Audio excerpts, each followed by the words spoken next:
If someone told you to stay silent, if they showed you photos of your parents tied up, and if they said, you belong to us now, what would you do? That morning, Thomas Rivers was an ordinary man. By evening, he became a hostage. Thomas worked at a bank, not a director, not a public figure, but he had access to places very few people were allowed to enter. The vault, the safety deposit boxes. He never thought of it as power. It was responsibility. Icho, a way to protect his family. His wife's name was Karen. She worked at a good company not far from their home and their daughter's school.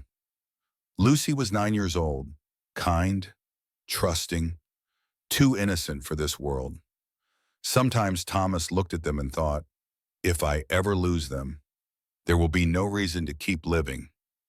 Thomas's parents, Robert and Evelyn, lived outside the city, a small farm, quiet mornings, and a beautiful lake nearby. Every summer, Thomas brought his family there. In the mornings, he went fishing with his father. Sometimes they talked. Sometimes they didn't need to.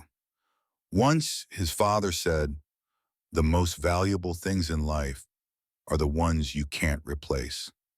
Thomas nodded. He didn't realize how soon those words would return to him.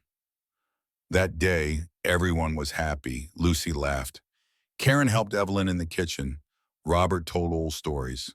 Thomas watched them and thought, this is what normal life looks like.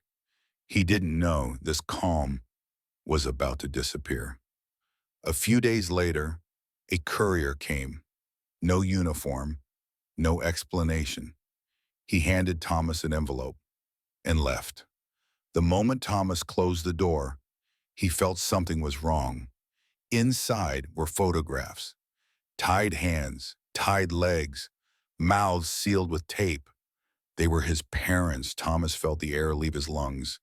At the bottom of the envelope was a simple button phone and a note. Tell no one, not your wife, not the police. Do exactly as we say, and you will see them alive.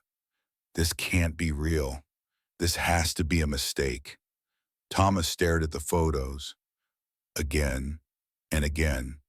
They were too detailed, too real. If I tell Karen, she will break. If I call the police, I could kill them. For the first time, Thomas understood. He had no right to make a mistake. The phone vibrated. Turn off your smartphone. Leave work calmly. Drive to your parents' house. Thomas put the phone, the photos, and the note into his pocket. He stood up. Breathe, just breathe. Near the exit, he ran into his colleague. Thomas, where are you going during work hours? For a second, Thomas felt like Michael knew something. Emergency, Thomas said quietly. Michael watched him walk away, too closely. Thomas got into his car. He turned the key. Nothing. His heart dropped. Not now, please. Not now. He gripped the steering wheel. You have to stay alive. They need you alive. The engine started on the second try. He drove off. 2 hours to his parents' house. The phone vibrated again.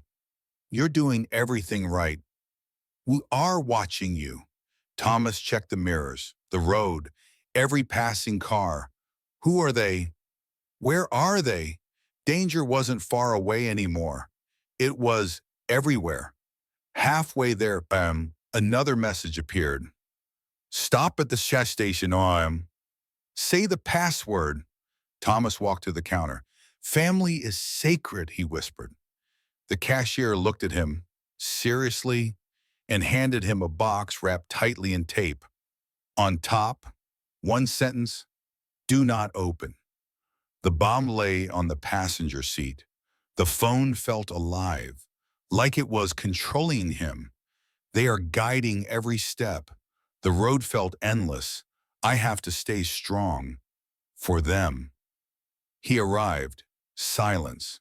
No lights. No voices. Inside the house, no one was there.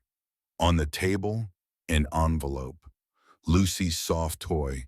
A large knife, driven straight through the wood. Thomas understood.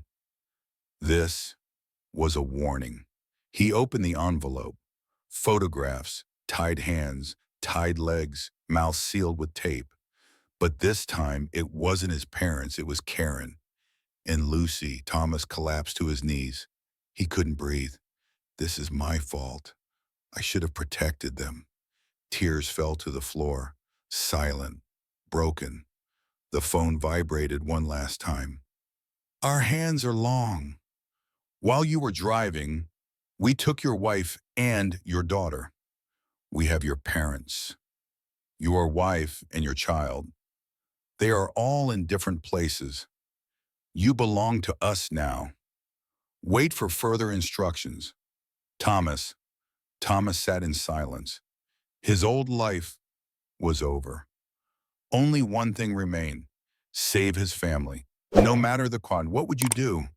Obey or risk everything for one chance? The next part is coming soon.